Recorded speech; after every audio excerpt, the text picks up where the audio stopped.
Everything was ready for my grandson's first birthday party. I could hardly wait for him to arrive. I called my daughter to ask if they were on their way, but it was my son-in-law who answered. He said one of the cruelest phrases I've ever heard. "We already celebrated yesterday. It was only for important people." I took that as a stab in the back. I swallowed hard and promised myself that things wouldn't end like that. A week later, my phone rang. It was my son-in-law, and panicked. "We've just been evicted from the house. You didn't pay the rent." After hearing his trembling voice of despair, I simply replied, "Didn't I warn you? Now let's see who the important people really are." My name is Elias, and at 58, I carry a mix of feelings that have defined my entire life. I'm known for an unshakable determination, a willpower that few dare to challenge, and a generosity that never knew its limits, especially when it came to my family. But to be honest, that same determination is intertwined with an old-world stubbornness, a blindness to certain truths that has, at times, cost me dearly. There's a deep conflict within me, the desire to be indispensable to those I love, even when that need consumes and hurts me. I believe that for many of us, especially after a certain age, the search for purpose, for a place in the hearts of our loved ones, becomes almost an obsession.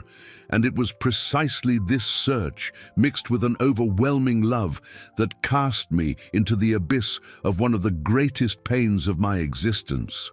It all started with the simple idea of celebrating my grandson Arthur's first birthday. Arthur, with his curious little eyes and a toothless grin that could light up any room, was the crowning jewel of my later years, the promise of a future I yearned to see flourish. I decided then that his first birthday party wouldn't just be a party, but a memorable event, something that would be etched in everyone's memory, especially mine. I spent 2 whole weeks immersed in this mission. Each day was a new stage, a new task to transform my house, which had started to feel too big for a lonely old man like me, into a true children's kingdom. I hired a specialized caterer, the kind that serves food appealing to both kids and adults, with sliders and gourmet cupcakes. I ordered a themed cake, a sugary work of art that replicated Arthur's favorite cartoon character. The colorful balloons, oh, the balloons. They were of all colors and sizes, floating across the living room ceiling as if dancing a silent waltz, waiting for the children's joyful chaos. The decorations, meticulously chosen, cost me nearly my entire monthly retirement check. But every penny felt like an investment in pure joy. Every detail was planned and replanned with a love that barely fit in my chest. From the invitations with Arthur's smiling face to the handmade party favors I crafted late into the night, under the dim light of a lamp. My eyes heavy with exhaustion, but my heart light with hope. The house had never looked so beautiful. The aroma of homemade treats, expertly prepared by the hired cook, mixed with the sweet scent of the flowers I had placed in vases around the house. An explosion of life and freshness. A spread worthy of a magazine, with sweets and savories arranged in layers, awaited the little guests and their parents. I walked through the rooms, imagining the children's laughter, the excited running around, my grandson's tight hugs. It was the perfect setting for the happiness I dreamed of. On Sunday afternoon, with the sun beginning to set and the house ready for the big day, my heart overflowed with a pure, almost childlike joy. I picked up the phone and called my son-in-law, Tyler, my voice thick with restrained emotion. "Hey, son, everything's ready for tomorrow. What time will you guys be here?" The icy silence on the other end of the line cut through me like a sharp blade, a dark premonition I couldn't decipher. I felt a chill run down my spine, a gut feeling that something was wrong. Tyler's response was slow to come, and when it finally did, his words weren't just a blow, they were a shockwave that shattered my heart into 1,000 pieces. "We already celebrated yesterday, Elias. It was just for the important people." I felt the floor disappear from under my feet. The phone slipped from my trembling hands, and a void swallowed me whole. I looked at my decorated house, at the balloons dancing in the breeze, and a single tear rolled down my face, smudging the smile I had rehearsed for the next day. That was the beginning of the end of my innocence, of my role, of my place in their world, important people. Those two words, spoken with a coldness that pierced my soul, echoed in my mind for days and nights, like a funeral bell that refused to stop tolling. I hung up the phone with shaking hands, my fingertips cold and numb, unable to process the cruelty implicit in such a statement. I looked around at the house I had transformed with so much love and effort. Each balloon, each ribbon, each handmade favor now seeming like a silent testament to my foolishness. I felt an emptiness I had never known before, a black hole opening in my chest, sucking away all the joy and hope I had nurtured.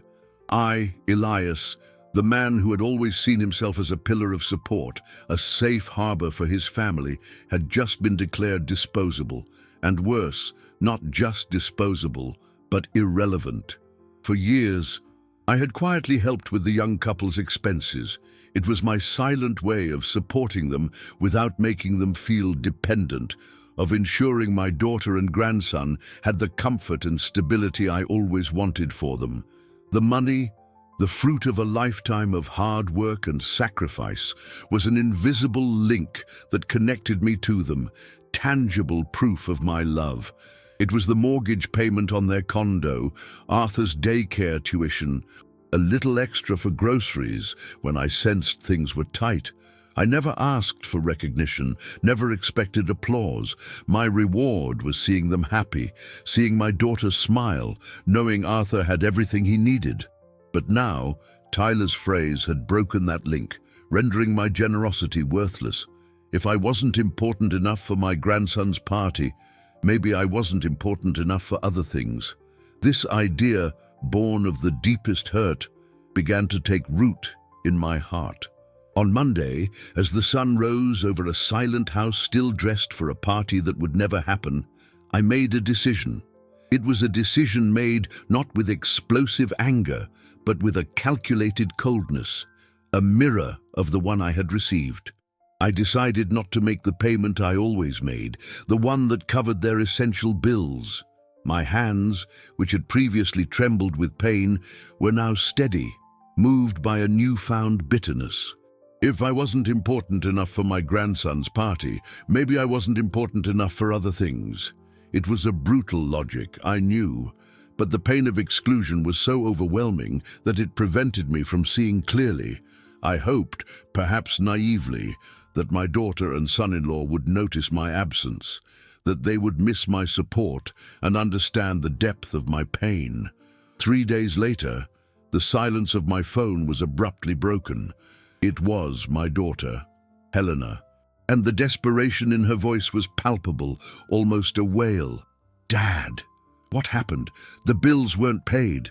I felt a tightness in my chest, hearing her anguished voice, but the wound was still open, bleeding silently. The image of my decorated, empty, lifeless house was still seared into my retina. I gathered what strength I had left, and, with the same calculated coldness my son-in-law had used on me, I replied, "Didn't I tell you? I only help important people." The words left my mouth like stones, heavy and sharp. I could hear Helena's ragged breath on the other end of the line and pictured her shocked expression. I knew it would wound her, but in that moment, I needed her to feel a fraction of the pain I was feeling. The conversation ended abruptly, and the silence that followed was even more deafening than before. I had played my own card, and now all I could do was wait for the consequences. But I had no idea that the true consequences would be far more devastating than I could ever imagine, and that the web of lies and manipulation was just beginning to unravel, revealing an even darker mystery behind my son-in-law's cruel words. The phrase I had fired at Helena, like a poisoned arrow, reverberated in my mind. I regretted it almost the instant the words came out, but my wounded pride and deep hurt prevented me from backing down. In the days that followed, the house, once vibrant with the anticipation of the party, became a silent shrine to my own pain. The balloons slowly deflated, their once cheerful colors now pale and faded, a melancholic reflection of my state of mind. The decorations, once symbols of celebration, seemed to mock my solitude. I walked through the rooms, feeling the weight of my decision, but still unable to shake the feeling of injustice. The question, "Oh, why am I not important?" hammered relentlessly in my head, a cruel refrain. Then, like a cold breeze carrying secrets, the truth began to emerge. My neighbor, Martha, a lady with lively eyes and ears keen to the neighborhood's whispers, came to visit. She brought me a slice of cake, the kind only she knew how to make, with a gentle smile, but her eyes held a shadow of concern. As we had coffee, she told me, her voice filled with hesitation, something that utterly devastated me. There was no party on Sunday. The celebration Tyler had mentioned, the event for important people, was a sham. According to Martha, who had spoken with other neighbors and even the mother of one of Helena's friends, Sunday had been an ordinary day at my son-in-law's house. No decorations, no caterer, no cake, just the quiet routine of a weekend. My son-in-law had deliberately lied to push me away, to exclude me from something as significant as my grandson's first birthday. That revelation hit me like a lightning bolt, tearing apart any shred of hope I still harbored. I had been the victim of a calculated cruelty, of cold and inhuman manipulation. The pain I felt was different from the initial hurt. It was a sense of deep betrayal, of having been used, of having my love and generosity trampled upon. It was as if they had planted a seed of mistrust in my heart, a seed that I knew would grow and torment me for a long time. My hands trembled again, but this time it wasn't from anger but from a paralyzing shock. How could someone be so cruel as to invent such a story? And why? The question echoed in the emptiness of my house. The mind of an old man who has always valued honesty and integrity couldn't process such a level of deceit. I, who had always prided myself on my insight and my ability to read people, felt like a fool. I had been deceived, manipulated, and the sense of vulnerability was overwhelming. Martha's words, perhaps influenced by his family, who always seemed jealous of how close you were to the couple, echoed in my ears, adding a layer of mystery to the betrayal. Jealousy of what? Of my closeness to my own daughter and grandson. The idea seemed absurd, but the world is full of inexplicable resentments. This revelation broke me in two. I wasn't just the excluded grandfather, I was also the victim of a hidden plot, of an invisible rivalry I never knew existed. The consequences of my decision to withdraw my financial support began to spread like ripples, affecting everyone around me, including those I most wanted to protect. My daughter, Helena, pregnant with her second child, began to feel constantly unwell due to the financial stress. Her body, already fragile from the pregnancy, now carried the burden of worry and uncertainty. She would call me sporadically, her voice weaker, more distant each day. I could feel her anguish through the phone, and it ate away at me. I had acted out of pain, and now I saw the reflection of that pain in my own daughter's eyes. To make matters worse, my son-in-law, Tyler, lost his job shortly after the incident. I wasn't surprised. He was never the most diligent employee, and his excessive absences while trying to sort out the financial situation I had created sealed his fate at the company. The layoff was another blow in a sequence of unfortunate events, pushing the couple toward a precipice. They had to move to a smaller, more distant place, a neighborhood I barely knew, far from my house, far from my reach. The physical distance was just a reflection of the emotional distance that was growing between us. I watched it all unfold, like a helpless spectator in a tragedy that I, in part, had orchestrated. My revenge, if it could be called that, was turning against me and against the people I loved most. And worst of all, The mystery of the real motive behind all this manipulation remained unanswered, feeding my anguish and leaving me with a growing sense of helplessness. What else would I discover? And at what cost? The pain of seeing my daughter suffer, even from a distance, was a constant torment, an open wound that refused to heal. I felt trapped in a web of wrong choices where every step, every word seemed to push us further apart. The move to a more distant place not only imposed a physical barrier, but deepened the emotional chasm forming between us. Helena's calls became less frequent, and when she did call, her voice sounded tired, laden with a sadness I couldn't soothe. I imagined her pale face, her worried eyes, and my heart ached. My decision, made in a moment of pain and wounded pride, was exacting a heavy price, a price I feared I could never repay. But the situation, already unbearable, managed to get worse. I started hearing rumors, whispers at distant family gatherings, curious and suspicious glances directed at me. I soon found out why my son-in-law, Tyler, had started spreading the word to other relatives that I was a controlling and manipulative man, that I used money as a weapon to impose my will. With every word that reached my ears, a piece of my reputation, built over a lifetime of hard work and respect, crumbled. Cousins who had respected me for decades, with whom I shared memories and laughter, began to avoid me at family events. Their once warm gazes now carried a mixture of pity and judgment. I saw their faces turn away as I approached, their conversations ceasing, an awkward silence filling the room. The feeling of being an outcast, of being looked upon with suspicion by those who were once my extended family, was almost as painful as the separation from my daughter. My reputation, which I had always cherished like a treasure, was falling apart before my eyes. I, who had always been Elias, the good man, the loving grandfather, the helpful relative, was now the manipulator, the controller. These words burned my soul, for I knew they weren't true.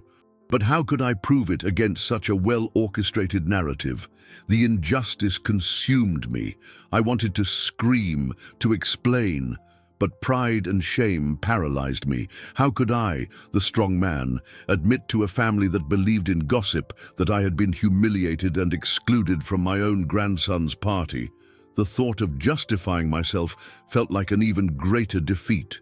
The cruelest blow came when I discovered that my daughter was being pressured by her own husband to apologize to me. But it wasn't out of his genuine remorse, nor a sincere desire for reconciliation.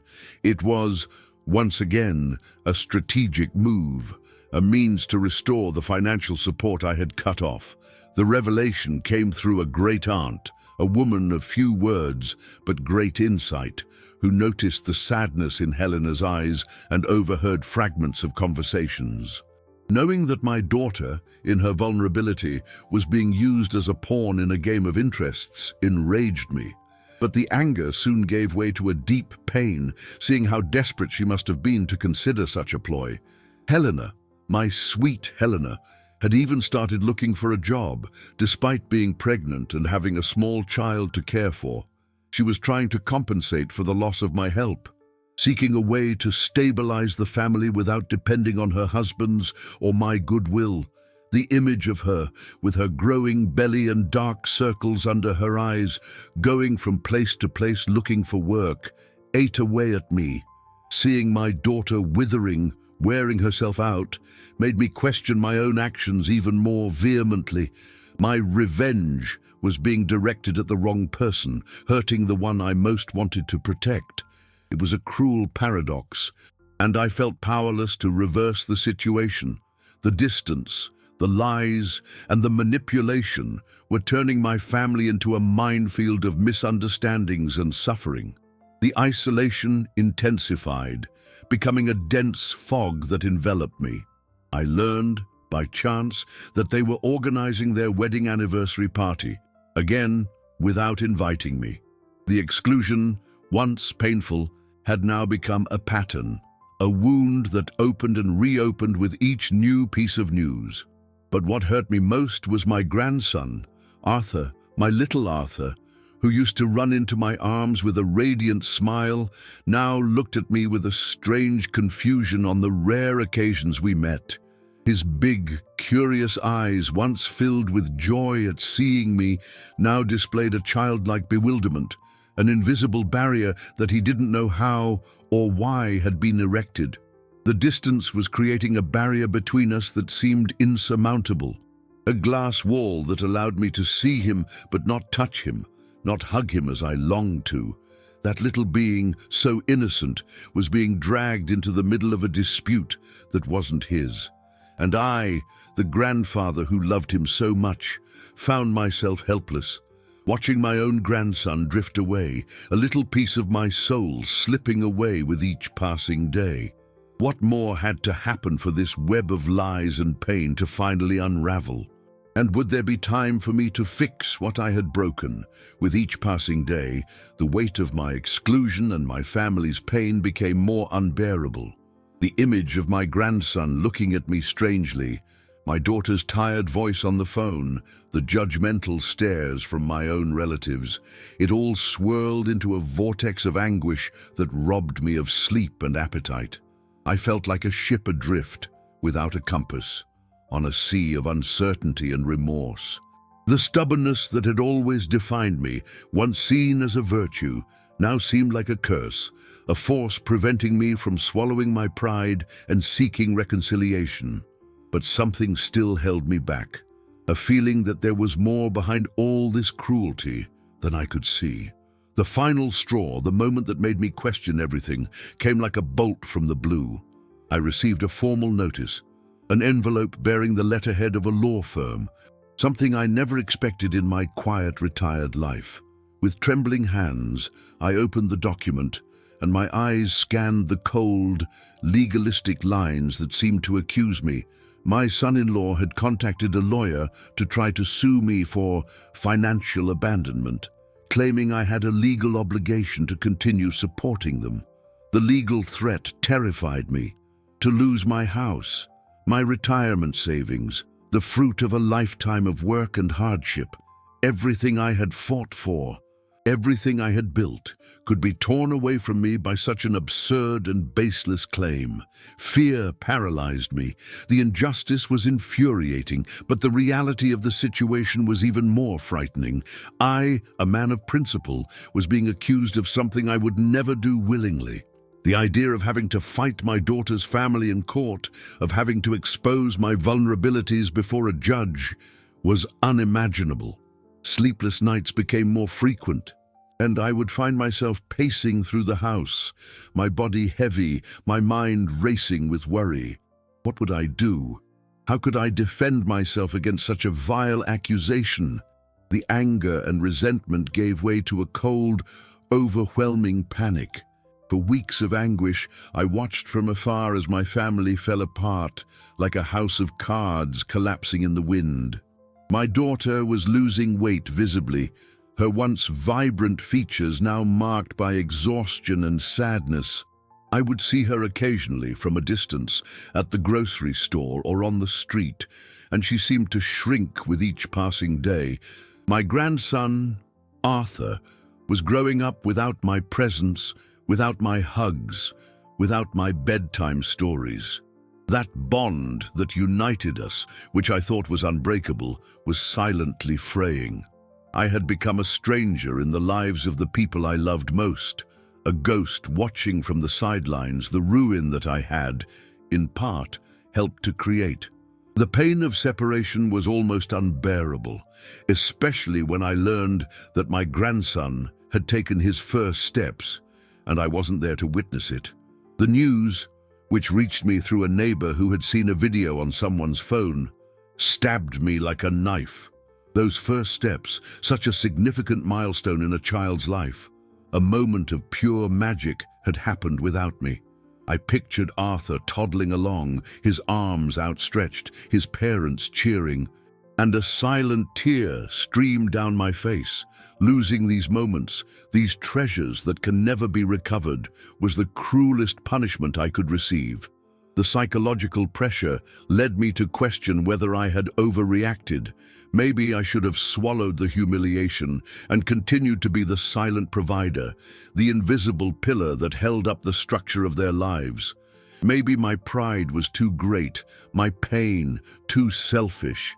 Sleepless nights followed one after another as I replayed every decision, every word exchanged, every missed opportunity for reconciliation.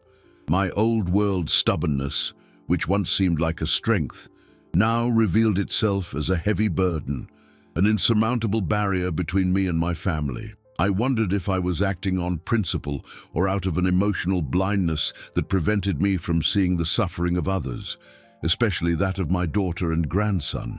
The threat of a lawsuit, the sight of my daughter withering away and missing my grandson's first steps were a bitter cocktail, forcing me to reevaluate everything. I felt on the edge of a cliff, unsure if I could find a way back or if I would be swallowed by the darkness of my own pain and regret. And what else could I possibly discover that might change this painful perspective? The answer, I knew, was about to emerge from an unexpected place. The feelings of guilt and regret mixed with the fear of the legal threat, creating a constant torment in my mind. I saw myself in a dead end, with the walls closing in day by day. Conversations with friends felt hollow, and the few pieces of advice I received seemed superficial in the face of my deep dilemma. I questioned myself incessantly. Where had I gone wrong? My intention was only to protect, to love, but my actions, driven by hurt, had unleashed an avalanche of suffering. The determined, unshakable Elias now found himself fragile, on the verge of despair, not knowing who to turn to or who to trust. The thought of facing a courtroom, of defending my name and my assets, was exhausting. I imagined the curious stares, the whispers of judgment, the exposure of my private life to the eyes of strangers, the threat of losing my house, the only refuge I had left, was a ghost that haunted me day and night. I looked at the objects that filled my home, old photos, gifts from Helena, drawings by Arthur, and wondered if it would all be torn away from me. With every thought, a knot formed in my stomach, and the mental exhaustion was as intense as the physical. My nights turned into long sessions of rumination, where sleep was a luxury I couldn't afford.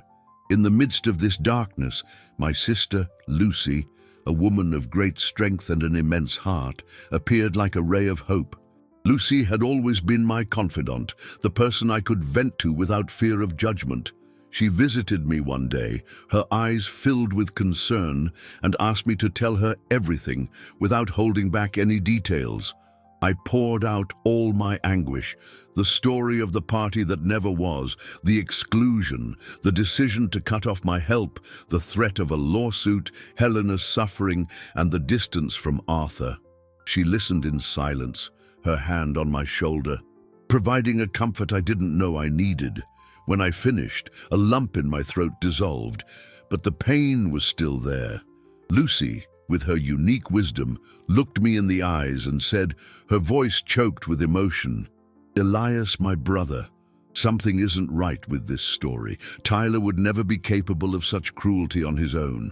There's something more to it. I can feel it." Her words, though they offered no immediate solution, planted a seed of doubt. A new perspective I hadn't considered. I'd been so focused on my own pain and Tyler's apparent betrayal that I hadn't looked at the invisible strings that might be pulling the puppets. And it was Lucy who, driven by her intuition and sisterly love, began to investigate. She spoke with mutual friends, with distant relatives, with anyone who might have a fragment of information. And the truth, when it came to light, chilled me to the bone. Lucy called me, her voice trembling, barely able to contain her indignation and surprise. She had discovered, through a mutual friend, something that changed the entire game. My son-in-law's mother had orchestrated the whole situation. Tyler's mother, a woman who had always looked at me with a mixture of politeness and a certain distance, was the true mastermind behind the whole nightmare. She had always been jealous of my closeness to the couple, a quiet but corrosive envy I had never noticed. She had convinced her son that I was a negative influence, that I was trying to control them with my money, that I was an obstacle to their independence. The exclusion from the party had been her idea, not his. She had planted the seed of discord, watering it with lies and half-truths until it blossomed into a tree of bitterness and separation. That revelation hit me like a punch to the gut. Tyler wasn't the villain I had imagined, but also a victim of family manipulation, an impressionable young man who had been used as a tool by his own mother to drive me away from my family. This was the turning point, the moment the darkness began to recede, revealing the true face behind all my suffering. But what would I do with this new and painful truth? And how could I fix something so deeply broken? Knowing now that the wound was much older and more complex than I had ever imagined, Lucy's revelation, like thunder on a quiet night, reverberated through every fiber of my being. Tyler's mother, the lady with the restrained smile and discreet glances, was the mind behind all that calculated cruelty. The news hit me with the force of a hurricane, turning everything I thought I knew upside down. I had been so blinded by my own pain, by my justified anger, that I had painted Tyler as the sole villain of the story. But the truth, in its brutal complexity, was far more intricate, far more painful. He wasn't solely responsible. He was a puppet, an instrument in a game of manipulation, orchestrated by a woman who, I now realized, harbored a silent resentment toward me. Tyler's words, "It was just for the important people," took on a new, macabre meaning. They weren't just the words of an ungrateful son-in-law, but those of an impressionable son, poisoned by insinuations and lies planted by his own mother. The jealousy Martha had mentioned, that jealousy of how close you were to the couple, now fit perfectly into the puzzle. Tyler's mother, perhaps feeling overlooked or threatened by my influence on her son and his family, had worked behind the scenes, weaving a web of lies to push me away. That realization, though late, changed everything. My initial burning anger toward Tyler began to dissipate, replaced by a mixture of compassion for him and a cold indignation against his mother. The threat of the lawsuit, once a personal torment, also transformed. Before, I saw Tyler as the aggressor, seeking to destroy me. Now I saw him as someone desperate, perhaps influenced to seek a drastic solution by ill-intentioned advice, or by his own confusion and lack of perspective amidst the chaos that engulfed him. The idea that he had been manipulated to push me away and then to sue me was disturbing. It didn't absolve him of responsibility, of course, but it added a layer of complexity I hadn't considered. I wondered what else had been distorted, what else had been whispered in his ear to make him act in such a way. This understanding made me realize that my revenge was primarily hurting the innocent, my daughter and my grandson. They were paying the price for a misunderstanding orchestrated by a third party, while the true culprit remained unpunished, watching the family destroy itself. Helena, my daughter, in her pregnancy and vulnerability, had been dragged into the eye of the storm, suffering the consequences of my reaction and the manipulation of others. Arthur, my little Arthur, was growing up without the presence of the grandfather who loved him so much, without the stories, the cuddles, the precious moments I longed to share. The pain I had inflicted on them, even if unintentionally, weighed on me like a mountain. My actions, though motivated by the pain of betrayal, were pushing me away from those I most wanted to protect and strengthening the agenda of the true manipulator. The revelation that there was a third person manipulating our separation shifted my focus. My son-in-law, young and impressionable, had been used as a tool by his own mother to push me away from the family. He wasn't the villain I had imagined, but also a victim of family manipulation. That moment was a watershed, I could no longer afford to cultivate my hurt or wounded pride. There was a bigger battle to be fought, not against Tyler, but against the hidden forces that were destroying my family. My stubbornness, which had once been a barrier, now transformed into a new determination, a renewed strength to fight for what was right. I needed to protect my daughter and grandson, rescue Tyler from this web of negative influences, and mend the bonds that had been brutally severed. The mystery that had afflicted me so much had been solved, but the resolution was far from simple. How could I confront such a cunning manipulator? How could I make Tyler see the truth without it seeming like I was controlling or manipulating the situation, repeating the pattern his mother had alleged? And most importantly, how would I apologize to Helena? How would I convince her that I had acted wrongly, but with an unwavering love for her and Arthur? The pain of having hurt those I love consumed me, but a new flame of hope began to flicker. I needed to act, but with wisdom, with the certainty that every step would be to rebuild, not to tear down further. The task seemed monumental, but I was no longer alone. Lucy was by my side, and my grandson, Arthur, was the most powerful reason to move forward. I knew I had to find a way to expose the truth, to unmask the manipulator, but the uncertainty of how to do it without causing even more damage hung over me, a cloud heavy with challenges, and the clock was ticking, every second meaning another moment lost with those I loved so much. What would become of my grandson if I didn't act soon? The new truth Lucy brought me, like a bucket of cold water on a hot day, dissipated the fog of anger and resentment that had clouded my vision. The image of Tyler, once a villain, now merged with that of a victim, an impressionable young man caught in a web of manipulation. This didn't diminish the pain his words had caused me, nor the suffering my daughter and grandson were enduring, but it gave a new perspective. The guilt I carried, once a solitary burden, was now shared, making room for a complex range of emotions: compassion for Tyler, outrage at his mother, and a renewed determination to protect my family, who I realized was even more vulnerable than I had imagined. From that moment on, the search for truth became a rescue mission. My sister Lucy, with her unwavering insight and loyalty, became my chief ally.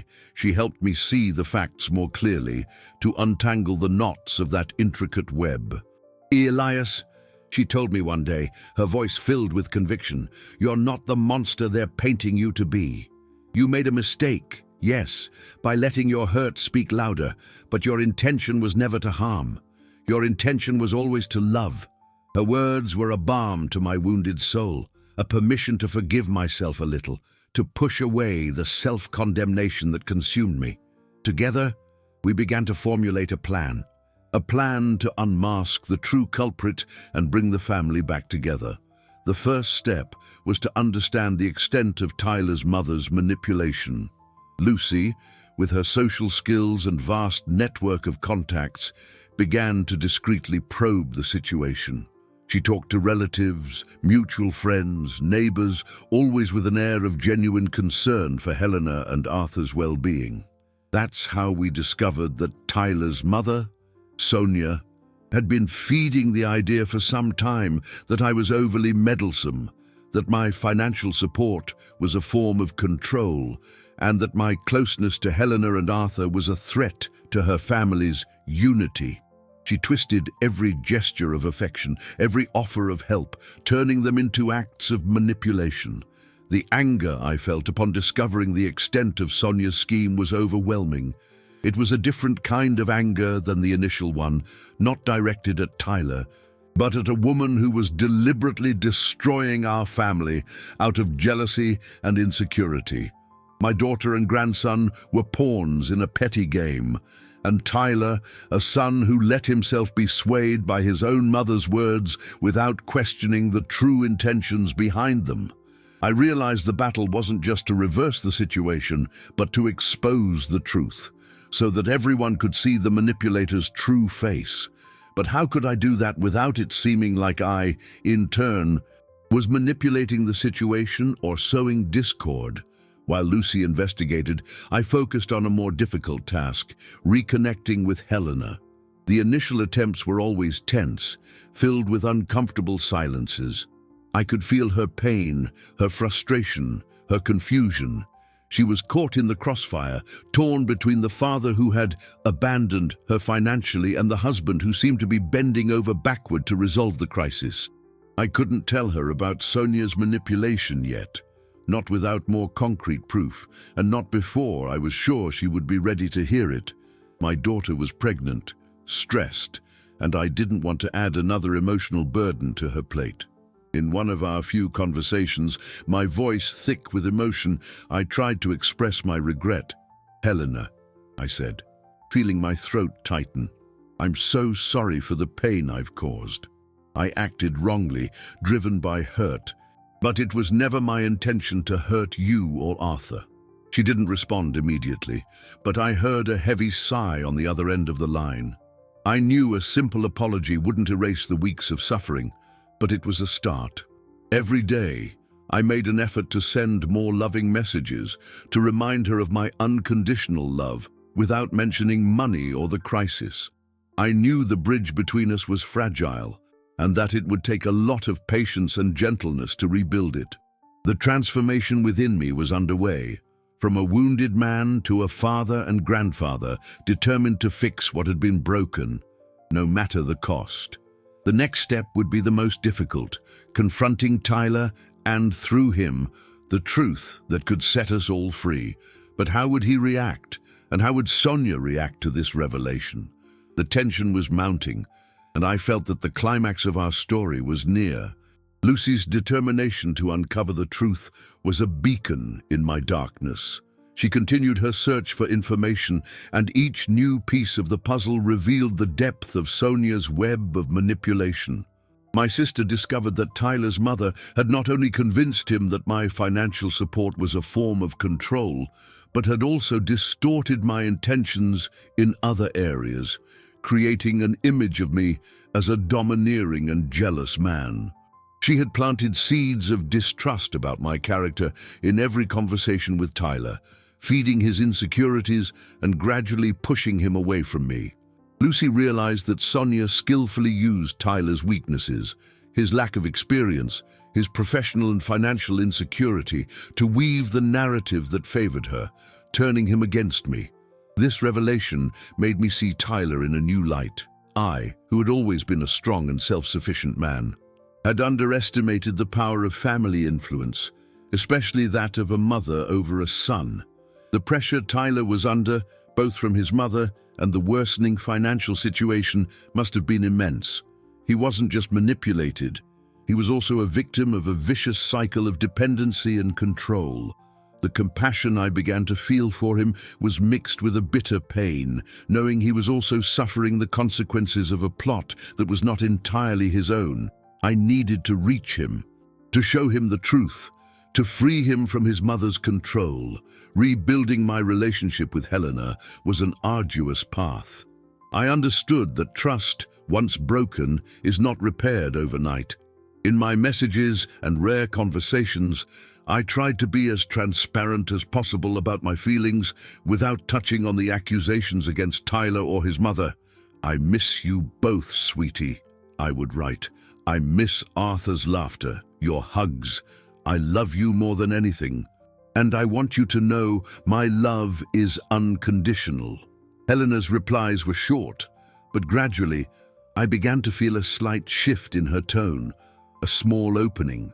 She was still hurt, of course, but maybe, just maybe, she was starting to question the version of events she had been presented with. My sister Lucy was also instrumental in maintaining a link with Arthur. She would offer to visit Helena, bringing little treats for her grandson, always under the pretext of missing her great-nephew. During these visits, she observed, listened, and subtly told Helena how much I was suffering, how much I missed them. "Your dad isn't the same, Helena. He's wasting away from sadness. He loves you all more than anything," she would say, with a sincerity that touched Helena's heart. Lucy also tried to keep Arthur connected to me, showing him pictures, Talking about Grandpa Elias, keeping the flame of our connection alive, it was delicate, painstaking work, but essential.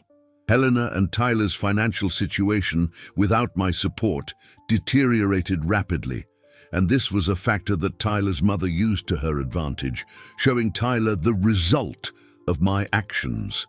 She convinced him that I was punishing them, and that the only way to reverse the situation was for him to stand up to me. The irony was cruel.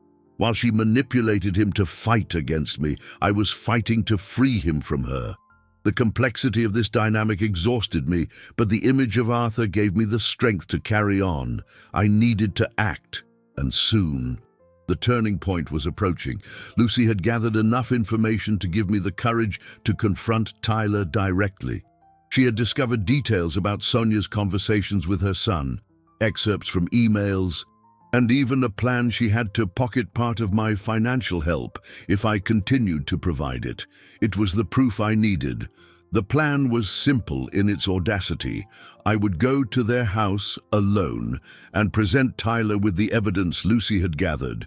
It would be a confrontation, but a necessary one to untie the knots of that web.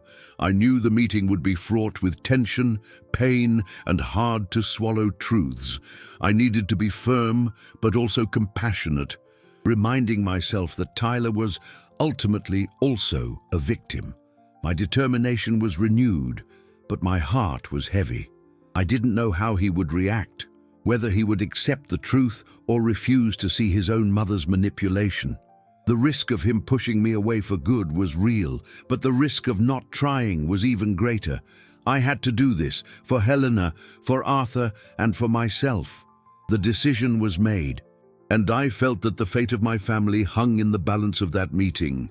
A meeting that could either unite us again or tear us apart forever.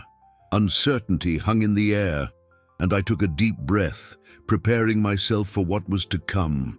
With a heavy heart and a folder full of evidence in my hands, I drove to Helena and Tyler's new house. The drive felt endless, each mile bringing me closer to a confrontation that could seal my family's fate.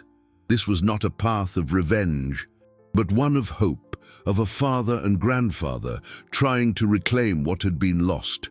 With every turn, I replayed Lucy's words, her discoveries, and the image of my grandson, Arthur, flashed in my mind, fueling my courage. I had to be strong, not for myself, but for him, for Helena, and even for Tyler, who was trapped in a web of lies. When I arrived, I felt a lump in my throat. The house was small, simple, a far cry from the condo they used to live in. The yard, once vibrant with Arthur's toys, now looked empty, melancholic. I knocked on the door and waited, feeling sweat on my temples. Helena opened the door, her eyes wide with surprise to see me there. Her face was pale, and the dark circles under her eyes revealed sleepless nights. She gestured for me to come in, her hand trembling. Arthur was playing on the living room floor with a toy car. When he saw me, he stopped, looked at me with that strangeness that hurt me so much, and hid behind his mother's legs. My heart clenched even tighter. Tyler appeared in the living room, coming from the kitchen, with a confused and slightly angry look in his eyes. "Elias, what are you doing here?" he asked, his voice strained. I took a deep breath, gathering all my courage. "Tyler, Helena, we need to talk. It's about everything that's happened." Helena sat on the couch, holding Arthur, while Tyler remained standing, his arms crossed in a defensive posture. I began to speak, my voice calm but firm, explaining my pain, my hurt, and the rash decision to cut off financial support. I watched Helena's expression change from surprise to sadness, while Tyler looked at me with a mixture of anger and confusion. Then I took out the folder and began to show them the evidence, the emails, the transcribed conversations, the statements from people Lucy had contacted. I showed him how Sonia had planted the seeds of discord, how she had twisted my intentions, how she had convinced him I was a villain. I talked about her jealousy, about her desire to control them, to push them away from me. With each piece of evidence I presented, Tyler's expression changed. The anger in his eyes gave way to disbelief, then to a deep pain, and finally to an overwhelming shame. He looked at the documents, then at me, then at Helena, who was now crying silently, holding Arthur even tighter. Helena, upon hearing the revelations, shook her head in disbelief, tears streaming down her face. She looked shocked, devastated by the truth. I could see in her eyes the pain of having been deceived, of having seen her father and her husband embroiled in such a cruel plot. When I finished speaking, a heavy silence filled the room. Arthur, sensing the tension, began to cry softly, clinging to his mother. Tyler, who had been standing, now slowly sank to the floor, his head in his hands, his shoulders shaking with silent sobs. I could see his pain, his remorse, the realization dawning on him, revealing the extent of the manipulation he had endured. I had no idea, he stammered, his voice barely audible, choked with tears. My mum, she always told me you wanted to control us, that you were using us. He looked up at me, his eyes red and swollen, and I could see the sincerity in his gaze. He wasn't just a victim of his mother, but also of his own naivety. In that moment, all my anger toward him dissipated, replaced by a deep compassion. Helena, who had been crying, now looked at Tyler with a mixture of sadness and perhaps, just maybe, a glimmer of understanding. The confrontation had been painful, but necessary. The truth was out, and now the task of rebuilding would be even more arduous. But with the certainty that we were on the right path, what would happen next, how we would deal with the consequences of this revelation and with Tyler's mother, I didn't yet know, but an important step had been taken, a step toward hope and reconciliation. The silence in the small living room was deafening, broken only by Tyler's stifled sobs and Arthur's intermittent crying, who, sensing the adult's distress, seemed disoriented. Helena, still hugging her son, looked at Tyler with an expression that mixed pain, shock, and a dawning understanding. That truth, laid out on the table like a collapsing house of cards, had struck us all, revealing deep wounds and invisible scars. I, for my part, felt a mixture of relief and exhaustion. The mission to expose the truth had been accomplished, but the emotional toll was still high.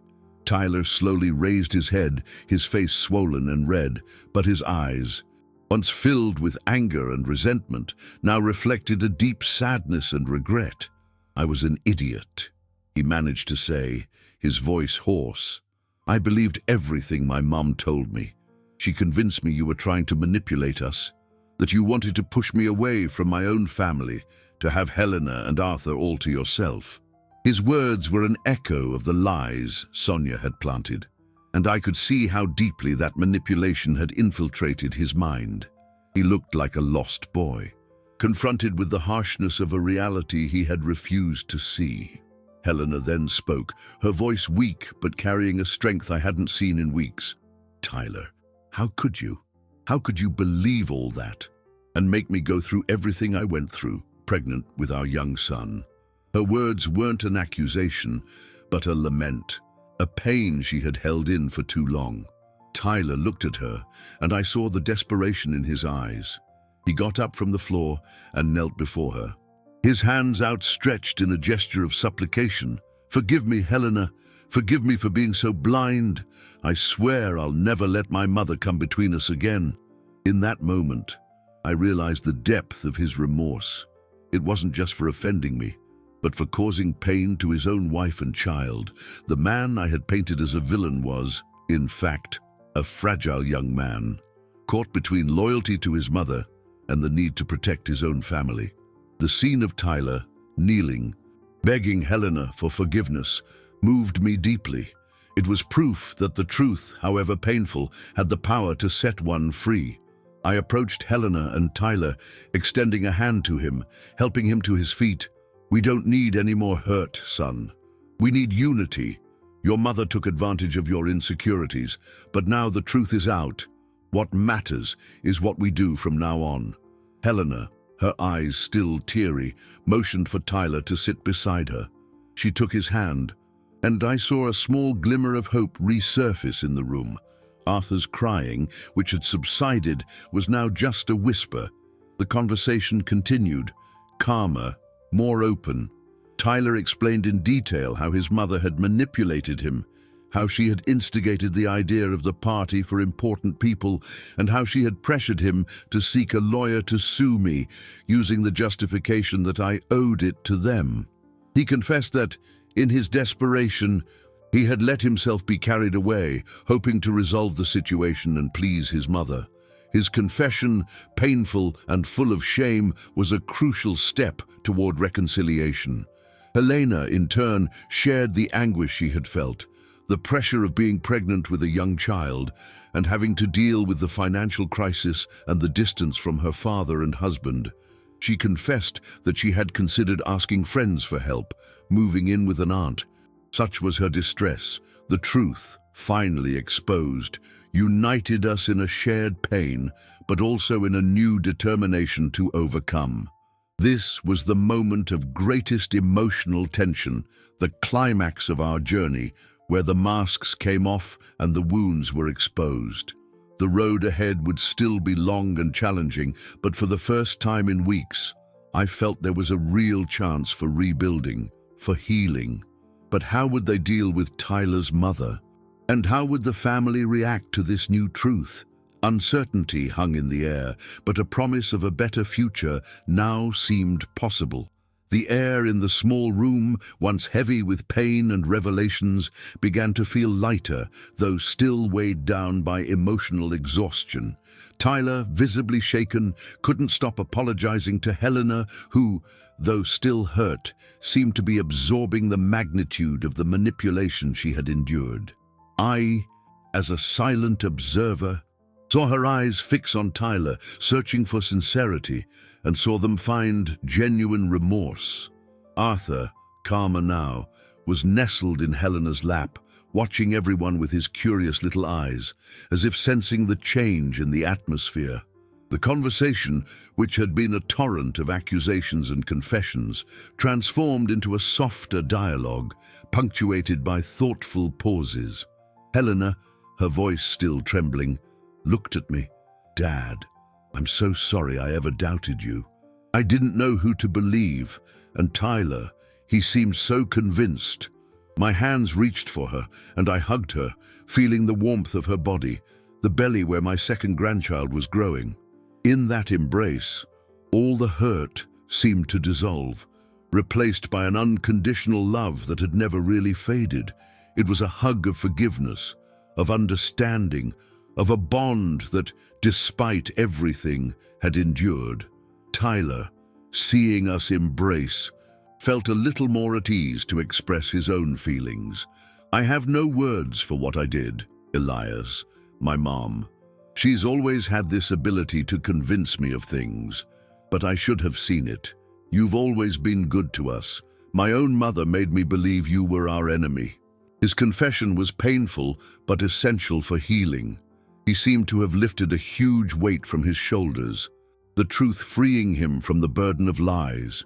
In that moment, as Arthur watched us with curiosity, Helena asked the question that hung in the air. "So now what, Tyler? What are we going to do about your mother?" Her voice was firm, and I felt a chill. The truth had been revealed, but the consequences still needed to be faced. Tyler hesitated, looked at me, then at Helena. "I need to talk to her. I need her to know that I know the truth." His voice sounded more mature, more determined than I had ever heard it. He had been deceived, yes, but now he was ready to take responsibility for his own actions and confront the source of the manipulation. I suggested that the approach be made calmly, without direct accusations at first, but with the presentation of facts and the expression of the pain her actions had caused. It was a delicate situation, as Sonia's reaction was unpredictable. She could defend herself, deny everything, or even try to manipulate the situation again. But it was a necessary step for the family to fully heal. Helena agreed, and I could see the strength she was beginning to rediscover, not just for herself, but for her children. The mood in the room, though still tense, had transformed. The pain of the revelation had given way to a unity of purpose, a will to rebuild. Arthur, sensing the improvement in the adults, mood began to play again. The sounds of his toy car rolling on the floor, filling the room with a note of normalcy. Seeing my grandson smile again, even with a touch of caution, was a balm for my soul. That moment of emotional climax, of exposing the truth and beginning to reconcile, was a turning point in our story. I realized that the suffering I had experienced, though intense, had a purpose: to make me see beyond my own hurts, to force me to seek the truth and fight for my family with a new perspective. The old world's stubbornness, which had once blinded me, now transformed into a resilience to face the new challenges ahead. From then on, our journey would not just be about overcoming pain, but about rebuilding bonds, about forgiveness, and about strengthening. But the uncertainty of how Tyler's mother would react and how the family at large would process the new information still hung in the air. And the true test of our unity was yet to come. With the truth exposed and the wounds still raw, the task of rebuilding required courage and patience. The following days were a whirlwind of emotions, a delicate ballet between the pain of the past and the hope for the future.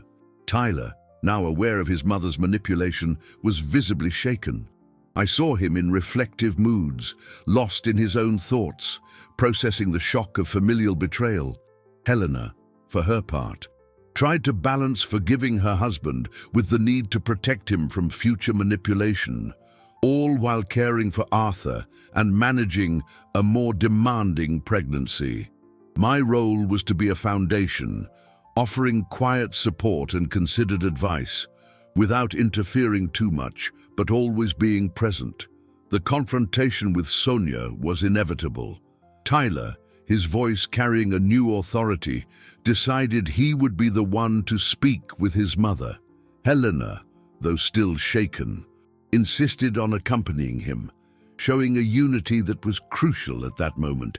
I, at Lucy's suggestion, stayed away, aware that my presence could further inflame the situation. Lucy, ever watchful, remained on standby, worried about Sonia's unpredictable reaction. Days later, Helena called me, her voice tired but with a tone of relief. Sonia, confronted with the evidence and the firmness of her son and daughter-in-law, had initially denied everything, once again trying to manipulate the situation. But Tyler and Helena's unity, their refusal to yield to emotional blackmail, had disarmed her. She retreated into a hostile silence, the hurt and resentment still present in her eyes. But the web of lies was broken. With Sonia's manipulation exposed and her power diminished, the main conflicts began to resolve. Tyler, finally free from his mother's influence, showed a maturity I had never seen in him. He took full responsibility for his actions and, most importantly, actively sought to rebuild his life and that of his family. He found a new job, this time with more dedication and commitment, and began to contribute actively to the household expenses. The impressionable, insecure man was transforming into a responsible father and husband, and my heart swelled with pride to witness this change. Helena, seeing Tyler's genuine effort and change, began to heal her own wounds. The financial stress eased, and with it, the health problems related to her pregnancy. She seemed lighter, happier, and the sparkle in her eyes had returned. Forgiveness, I realized, was not an isolated act, but an ongoing process, built day by day with gestures of affection and trust. Their narrative arc of suffering and overcoming was finding its resolution, a resolution built on the ruins of a painful family plot. My own arc of suffering also found its emotional resolution. The pain of exclusion and betrayal still left scars, But the joy of seeing my family united again, stronger than before, was a powerful balm. The lawsuit for financial abandonment, naturally, was dropped. Tyler, ashamed, had apologized profusely for that as well, acknowledging the absurdity of the situation and the cruelty that he, even while manipulated, had caused. He assured me he would never do something like that again, and I believed him. And Arthur, my little Arthur. He came running into my arms again with that radiant smile that lit up my world. The invisible barrier that had risen between us dissolved, and his hugs were the most potent medicine for my soul. He called me Grandpa Elias again, and his laughter filled my house with the joy I had so longed for. Our moments together once again became the foundation of my happiness, and I promised myself I would never let anything or anyone separate us again. With the family united, we began to address the values that had been challenged. The importance of family, of altruism, of justice, and of human connection. We learned, in the most painful way, that honest communication and forgiveness are the pillars of any lasting relationship. The transformative discovery had happened. The understanding that true love requires the courage to face the truth, even when it is bitter, and the ability to forgive, not just others, but oneself. I had gotten my family back, and most importantly, I had gotten myself back, a stronger, wiser Elias, more conscious of the preciousness of the bonds that unite us. The story was not over, but the most painful chapters were finally closed. And the next chapter, I knew, would be one of a new beginning, of hope, of a future built on more solid and honest foundations. Today, a year after the nightmare that nearly destroyed my family, life is blooming again in my house. The wounds, though still there, have turned into scars, reminders of a battle fought and won. Arthur's real first birthday, which should have been a landmark of joy, ironically became the watershed moment that forced us to confront uncomfortable truths and rebuild our bonds on a foundation of unshakable honesty. This weekend, we are celebrating Arthur's real first birthday, a year late, but with a much deeper meaning. It's not just a party, it's a celebration of resilience, forgiveness, and the love that, despite everything, kept us together. My house, the same one I had decorated with such care for a party that never happened, is now filled with genuine laughter and tight hugs. Colorful balloons float again, but this time the joy is real, palpable. The table is laden with treats, and the themed cake awaits the blowing out of candles. Arthur, now older and more talkative, runs through the rooms, his little eyes shining with happiness. He throws himself into my arms with the same passion as before, and I hold him tight, feeling every beat of his small heart. Each of his gestures of affection is a balm for my soul, the confirmation that true love overcomes any distance or misunderstanding. My relationship with Tyler and Helena is stronger than ever. The chasm that separated us has been filled with honest conversations, sincere apologies, and the mutual effort of rebuilding. Tyler, once an impressionable young man, has become a responsible man and a present father. He seeks my advice, shares his achievements at his new job, and shows a gratitude that moves me. Our relationship has transformed from a provider-dependent dynamic to one of mutual respect, from father to son. Helena, for her part, is radiant. Her second pregnancy is progressing smoothly, and the lightness in her eyes is a testament to the peace she has finally found. She confides in me her fears and joys, and I listen with an open heart, aware that trust, once broken, requires constant care to be maintained. Tyler's mother, Sonia, remains distant. The confrontation made her retreat, and she no longer tries to interfere in our lives. There is a respectful silence, a tacit acceptance that her influence has been contained. There is no longer any resentment in my heart for her, only a melancholy understanding that jealousy can corrode the soul and drive people apart. My energy is now focused on the healing and unity of my own family, not on prolonging old disputes. Throughout this journey, I have learned valuable lessons. My determination, once unshakable, is now tempered with humility. My boundless generosity, which I thought was infallible, has learned that sometimes the greatest gift is the truth, even if it is painful. And my old-world stubbornness, the one that blinded me to certain truths, was forced to yield to the light of reason and unconditional love. I understood that wanting to be indispensable to my family doesn't mean controlling them, but rather being present, loving unconditionally, and allowing them to grow, even if it means letting go of certain expectations. This experience has shown me the strength of family, the importance of true altruism that expects no reward, and the beauty of justice that manifests not in lawsuits, but in truth and forgiveness. Human connection, once taken for granted, has become the greatest treasure, a bond that must be cultivated with care and affection. My journey of suffering and overcoming has culminated in an emotional resolution that has brought me peace. The emotional and social obstacles, the accusations, the isolation, all of it led me to a place of deep reflection, of personal growth. Today, I sit on my porch, watching the sunset, and I feel immense gratitude for every step of this journey. I have learned that life, in its complexity, presents us with challenges to strengthen us, to teach us about love, forgiveness, and resilience. I believe that no matter how dark the night, the dawn will always bring a new chance, an opportunity to start